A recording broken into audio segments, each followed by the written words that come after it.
బెంగుళూరులో 3 కిలోమీటర్ల దూరానికి 90 నిమిషాలు పట్టిందంట.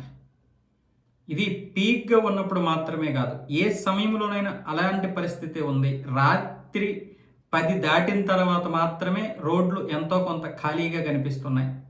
10, 10:30 దాటిన తర్వాత.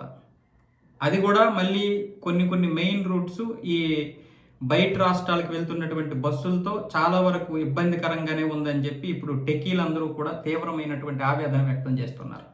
ముఖ్యంగా ఈరోజు 90 నిమిషాలకి నిన్న సాయంత్రం 90 నిమిషాలకి మొన్న శుక్రవారం రోజు సాయంత్రం ఒక 3 కిలోమీటర్లు దూరం వెళ్ళడానికి 90 నిమిషాల సమయం పట్టింది. ఆ కారు అక్కడ వదిలేసి ఒక వ్యాపారి ఏమొచ్చేసి తన సరుకులు తీసుకొని చేత్తో పట్టుకొని వెళ్ళిపోయాడు. కేవలం ఆ పని చేయడానికి 10 నిమిషాల సమయం అంట.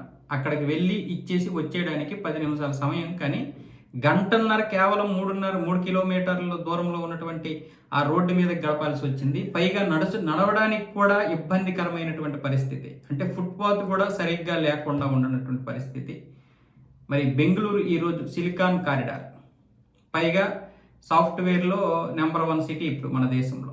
మరి అలాంటి సిలికాన్ కారిడార్ అయినటువంటి బెంగళూరు పరిస్థితి అది. ఈ ట్రాఫిక్ విషయంలో తీవ్ర ఇబ్బందులకు గురవ్వడం మాత్రమే కాదు, రోడ్లు వెడల్పే కాదు, మౌలిక వసతులు కూడా తీవ్రంగా దెబ్బతిన్నటువంటి పరిస్థితి.